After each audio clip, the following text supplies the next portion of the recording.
Home makers को importance मिले या ना मिले, लेकिन ये एक इम्पॉर्टेंट रोल है to create happy and loving environment at home. As a home maker अगर आप गुड हैबिट्स फॉलो करते हैं तो आप बिना स्ट्रेस के जॉयफुली घर को मैनेज कर पाएंगे। कभी कभी हम लोग हड़बड़ी में घर के काम करते हैं और ऐसा लगता है अभी के लिए बस कैसे भी करके ये काम को फिनिश कर लेते हैं, लेकिन डेली ऐसा करने से आपके कोई भी काम ठीक से नहीं हो पाएंगे और फिर ये एक आदत सी बन जाती है। इसलिए अपने डेली रूटीन को सुधारना और कुछ अच्छे रूल्स एंड हैबिट्स फॉलो करना आपको एक happy and smart home maker बनने में हेल्पफुल रहेगा और जितने भी काम है ना वो सब इजीली मैनेजेबल हो जाएंगे। हेलो गाइस, नमस्ते and welcome back and a very happy new year to all those who are watching. नया साल आपके लिए health wise, wealth wise, prosperous और हैप्पीनेस से भरा हुआ हो। So on this happy note चलिए स्टार्ट करते हैं न्यू ईयर का फर्स्ट वीडियो और उम्मीद करती हूँ आप पूरा वीडियो एंजॉय करेंगे और इससे आपको फ़ायदा भी होगा।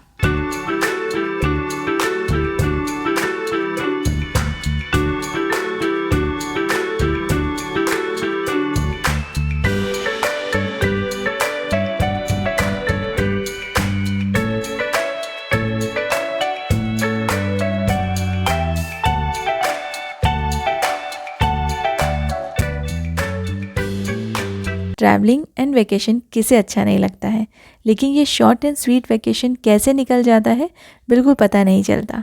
फिर घर वापस आने के बाद वही बोरिंग घर के काम और एक्चुअली कुछ दिनों तक तो रूटीन के काम से भी ज़्यादा होते हैं ये साफ़ सफाई वाले काम, बट नो चॉइस और ये काम तो हमें ही करने हैं। वैसे मेरी जो हाउस हेल्प है वो बहुत ही अच्छी है और मेरे घर आने के पहले ही वो चाबी लेके पूरा घर का जो बेसिक क्लीनिंग है ना वो कर देती है। तो एटलीस्ट जब घर के अंदर हम एंटर हुए तो एकदम साफ़ घर मिला और बहुत ही सुकून मिला। तो कुछ चीज़ें आप अगर ध्यान देंगे तो ट्रैवलिंग के बाद जब आप घर आएंगे तो आपको बहुत ज़्यादा प्रॉब्लम नहीं होगी। बट मोस्टली हाउसवाइफ्स को लगता है कि सब काम खुद ही कर लो, एकदम super women types, but at the end of the day energy नहीं बचती है। इसलिए एटलीस्ट ऊपर के काम के लिए जैसे कि झाड़ू पोछा हो गया या फिर बर्तन धोने या डस्टिंग के लिए छोटे मोटे कामों के लिए आप हाउस हेल्प को ज़रूर रखिए। इससे कुछ टाइम आपको रिलैक्स होने के लिए भी मिल जाएगा और किसी भी वेकेशन से वापस आने के बाद आपको घर क्लीन करने के लिए थोड़ी बहुत मदद मिल जाएगी।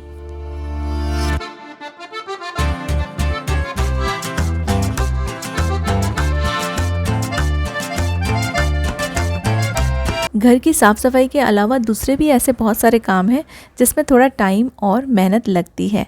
वेकेशन में मैं कहीं भी जाती हूँ, डर्टी क्लोथ जो रहते हैं ना उनको मैं एक अलग बैग या फिर सूटकेस में पैक करती जाती हूँ। जैसे जैसे डर्टी क्लोथ्स निकलते जाते हैं वैसे वैसे मैं इनकी पैकिंग वहीं की वहीं करती रहती हूँ।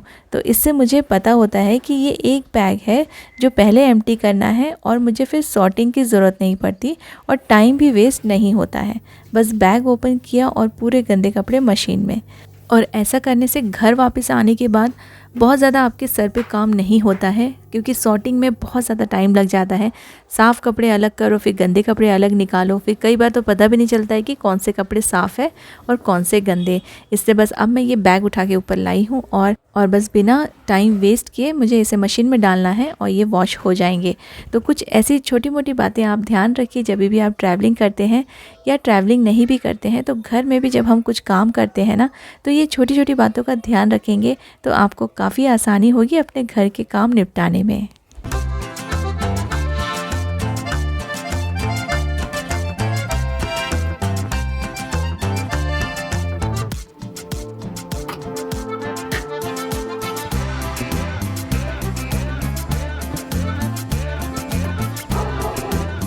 और जितने भी गंदे कपड़े थे ना, जाने के पहले मैंने उनको सबको अच्छे से वॉश करके एक बकेट में रख दिया था और ऐसे कवर कर दिया था एक दुपट्टे से, जिससे कि इसके अंदर बिल्कुल भी डस्ट नहीं गया।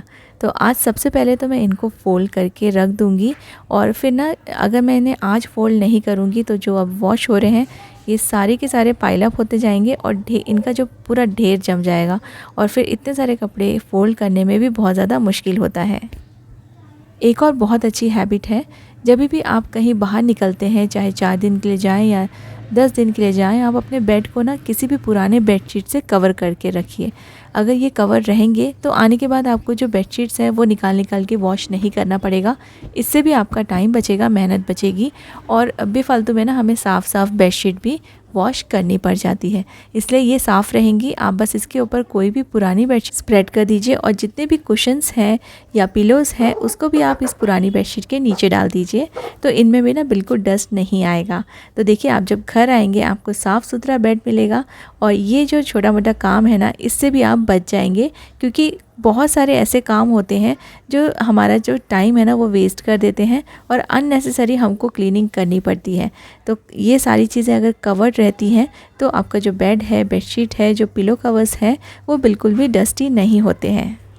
वापस आने के बाद बिल्कुल दूसरे दिन ही स्कूल था, इसलिए मैंने सारे जितने भी यूनिफॉर्म्स थे उसको धो के अच्छे से प्रेस करके फोल्ड करके रेडी रख दिए थे, क्योंकि आने के बाद ना अगर हम इन्हें धोने डालेंगे तो ये सूखने में भी टाइम लगता है। यूनिफॉर्म के जो कपड़े रहते हैं थोड़े से थिक रहते हैं, इसलिए धोना तो जल्दी हो जाता है लेकिन सूखने में काफ़ी ज़्यादा टाइम लग जाता है। इसलिए मैंने ये सारी जो प्रिपरेशंस थी वो पहले से ही कर ली थी। अभी जितने भी कपड़े मैं वॉश करके गई थी और इनको अब फ़ोल्ड करने का टाइम है, तो सारे कपड़े मैं फ़ोल्ड करके रख रही हूँ। इससे क्या होगा ना कि अब बहुत सारे कपड़े ऑलरेडी फ़ोल्ड करने के रखे हुए हैं, अगर इन्हें अभी मैं फ़ोल्ड नहीं करूँगी तो ये और बहुत सारे जमा हो जाएंगे और इससे आपका जो घर है ना वो भी अनटाइडी दिखेगा। हर घर में आपको एक ऐसी चेयर या फिर सोफ़ा या फिर बेड ऐसा मिल जाएगा जहाँ पे बहुत सारे धुले हुए कपड़े पड़े रहते हैं और इसको ना हम फोल्ड नहीं कर पाते हैं और वहीं की वहीं एक वो स्पेस हो जाता है फिक्स, वहाँ पे जमते जाते हैं। तो मैं नहीं चाहती कि मेरे घर में भी एक ऐसा कोई कॉर्नर बन जाए जहाँ पे धुले हुए कपड़े पाइल अप होते रहें। इसलिए एक बकेट जो रह गए हैं कपड़े वॉश करके जो मैं गई थी उसको मैं अभी के अभी इसे फ़ोल्ड करके रख दूँगी, क्योंकि ये जितने भी कपड़े आप देख रहे हैं ये मेरे लिए मैनेजेबल है फ़ोल्ड करने के लिए। इससे ज़्यादा हो जाएंगे तो फिर ना उनको देख के ही मन नहीं करता है कि इन्हें फ़ोल्ड करके रखो और फिर ऐसे ही हमारे कपड़े बढ़ते जाते हैं। तो जब आपके पास थोड़े से कपड़े हों आप इसको उसी टाइम फ़ोल्ड करके रखेंगे तो ये पाइल अप नहीं होंगे और आपका काम भी नहीं बढ़ेगा।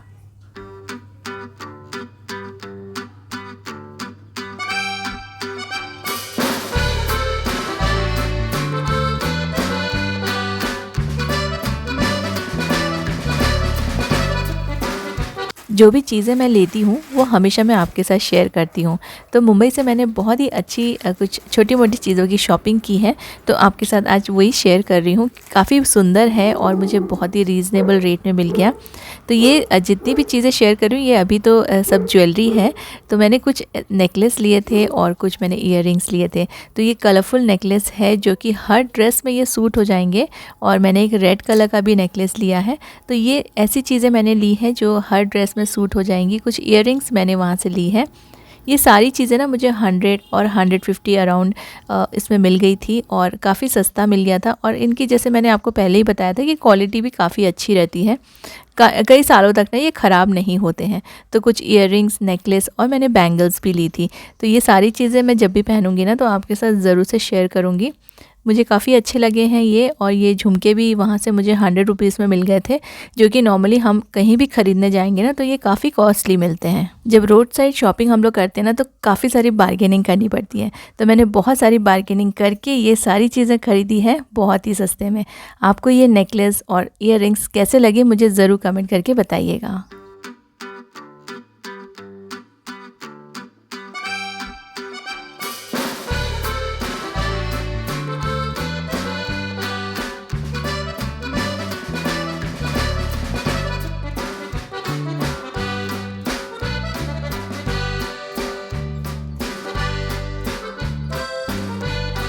किचन की हम बात ना करें ये तो हो ही नहीं सकता। तो एक बहुत ही अच्छी सी चीज़ आपको दिखाने वाली हूँ।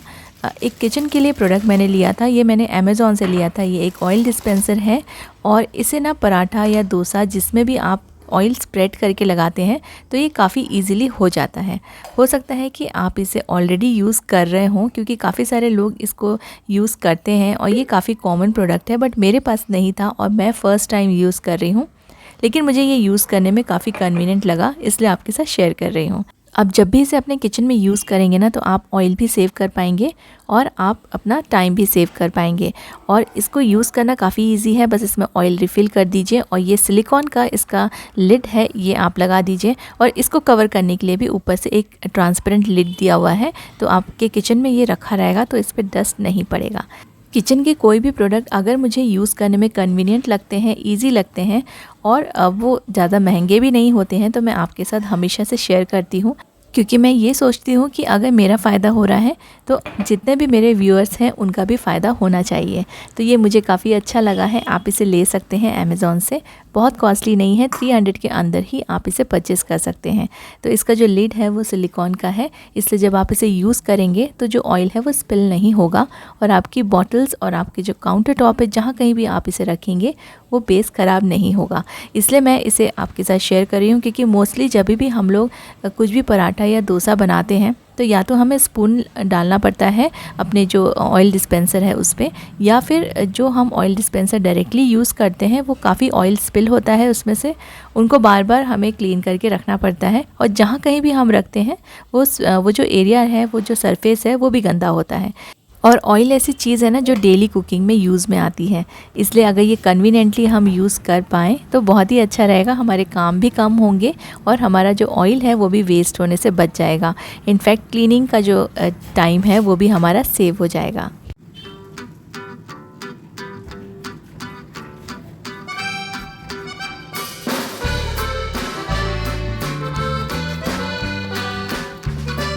आज की वीडियो में बहुत सारी मैंने बातें आपके साथ शेयर की हैं जो मैं फॉलो करती हूँ, और कुछ ऐसी नई नई चीज़ें भी आपको दिखाई हैं जो मैंने परचेज़ की हैं। बहुत सारी चीज़ें और भी बची हैं जो नेक्स्ट वीडियो में आपके साथ ज़रूर से शेयर करूँगी। तो चलिए आज का वीडियो यहीं तक। उम्मीद करती हूँ कि आपने इन्जॉय किया होगा और ये आपको जितने भी मैंने हैक्स या हैबिट्स अपनी शेयर की हैं आपके भी काम में आएगी। Thank you so much for watching.